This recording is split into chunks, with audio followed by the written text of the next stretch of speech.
ಎಲ್ಲರಿಗೂ MCQ master ಕೋರ್ಸ್ಗೆ ಸ್ವಾಗತ. ಇಂದಿನ ಮೊದಲನೇ ಪ್ರಶ್ನೆ, ಪ್ರಧಾನಿ ಮೋದಿ ಅವರು ಪುದುಚೇರಿಯಲ್ಲಿ ಉದ್ಘಾಟಿಸಿದ ಪ್ರಾಂತೀಯ ಕ್ಯಾನ್ಸರ್ ಕೇಂದ್ರ ಯಾವ ಸಂಸ್ಥೆಗೆ ಸೇರಿದೆ? ಉತ್ತರ ಜಿಂಪರ್. ಮಾರ್ಚ್ 2026ರಲ್ಲಿ ಕೇಂದ್ರ ಸಚಿವ ಶಿವರಾಜ್ ಸಿಂಗ್ ಚೌಹಾಣ್ ಅವರು ಹೊಸ ಬೀಜ ಕಾಯ್ದೆಯನ್ನು ಎಲ್ಲಿ ಘೋಷಿಸಿದರು? ಉತ್ತರ ಮಸೂರಿ, ಉತ್ತರಾಖಂಡ. ರೈತರಿಗೆ ಕೃಷಿ ಸಂಬಂಧಿತ ಮಾಹಿತಿ ಒದಗಿಸಲು ಸರ್ಕಾರ ಅಭಿವೃದ್ಧಿಪಡಿಸುತ್ತಿರುವ AI ಆಧಾರಿತ ವ್ಯವಸ್ಥೆಯ ಹೆಸರೇನು? ಉತ್ತರ ಭಾರತ್ ವಿಸ್ತಾರ್. ಮಾರ್ಚ್ 2026ರಲ್ಲಿ ನೀತಿ ಆಯೋಗ್ ಯಾವ ಸಂಸ್ಥೆಯೊಂದಿಗೆ ಆಕಾಂಕ್ಷಿತ ಜಿಲ್ಲೆಗಳಲ್ಲಿ ಸುಸ್ಥಿರ ಅಭಿವೃದ್ಧಿ ಗುರಿಗಳನ್ನು ಉತ್ತೇಜಿಸಲು ಹಂತ 2ರ ಒಪ್ಪಂದಕ್ಕೆ ಸಹಿ ಹಾಕಿದೆ? ಉತ್ತರ Japan international cooperation agency.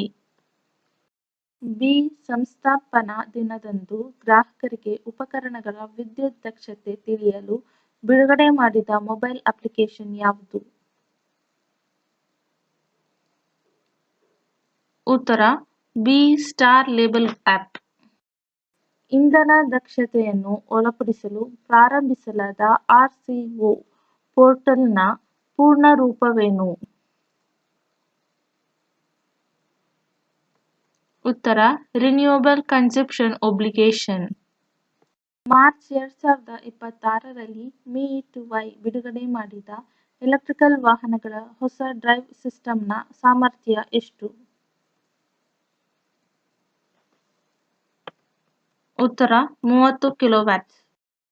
Saksham ಕೌಶಲ್ಯ ಸಮೀಕ್ಷೆಯನ್ನು ಮಹಾರಾಷ್ಟ್ರ ಸರ್ಕಾರದ ಯಾವ ಸಚಿವರು ಅಧಿಕೃತವಾಗಿ ಉದ್ಘಾಟಿಸಿದರು? ಉತ್ತರ ಆಶೀಶ್ ಶೇಲರ್. ಮಾರ್ಚ್ 2026ರಲ್ಲಿ ಭಾರತೀಯ ಸರ್ವೇಕ್ಷಣಾ ಇಲಾಖೆ ಯಾವ ವಿಶ್ವವಿದ್ಯಾಲಯದೊಂದಿಗೆ 5 ವರ್ಷಗಳ ಕಾಲ ಸಂಶೋಧನಾ ಒಪ್ಪಂದಕ್ಕೆ ಸಹಿ ಹಾಕಿದೆ?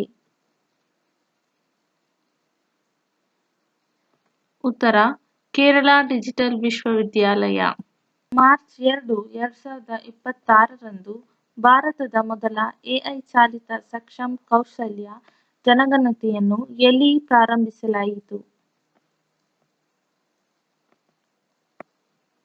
ಉತ್ತರ ಮುಂಬೈ ಸಬರ್ಬನ್. ಮಹಿಳಾ ಕ್ರೀಡಾಪಟುಗಳನ್ನು ಉತ್ತೇಜಿಸಲು ಜಾರಿಯಲ್ಲಿರುವ ಅಸ್ಮಿತಾ ಪದದ ಪೂರ್ಣ ರೂಪವೇನು? ಉತ್ತರ achieving sports milestone by inspiring woman through action. ಅಂತಾರಾಷ್ಟ್ರೀಯ ಮಹಿಳಾ ದಿನದ ಅಂಗವಾಗಿ ರಾಷ್ಟ್ರವ್ಯಾಪಿ ಅಥ್ಲೆಟಿಕ್ಸ್ ಲೀಗ್ ಅನ್ನು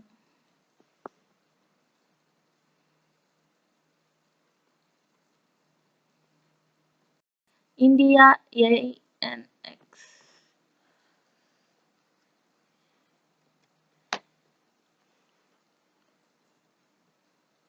ಮಾರ್ಚ್ 2, 2026ರಂದು ಭಾರತ ಮತ್ತು ಯಾವ ದೇಶವು $75 ಬಿಲಿಯನ್ ಅಮೆರಿಕನ್ ಡಾಲರ್ ಮೌಲ್ಯದ ದ್ವಿಪಕ್ಷೀಯ ವಿನಿಮಯ ವ್ಯವಸ್ಥೆಯನ್ನು ನವೀಕರಿಸಿವೆ? ಉತ್ತರ ಜಪಾನ್. ಮಾರ್ಚ್ 2026ರಲ್ಲಿ ವಿದೇಶಿ ಹೂಡಿಕೆ ಪ್ರವೇಶವನ್ನು ವಿಸ್ತರಿಸಲು ಇಂಡಿಯಾ INXTA ಯಾವ ಬ್ಯಾಂಕ್ನೊಂದಿಗೆ ಪಾಲುದಾರಿಕೆ ಮಾಡಿಕೊಂಡಿದೆ? ಉತ್ತರ HSBC ಇಂಡಿಯಾ. 2026ರ ಟೈಮ್ ವರ್ಷದ ಮಹಿಳೆ ಪಟ್ಟಿಯಲ್ಲಿ ಸ್ಥಾನ ಪಡೆದ ಭಾರತೀಯ ಮೊದಲ ಮಹಿಳಾ ನಾಯಕಿ ಯಾರು?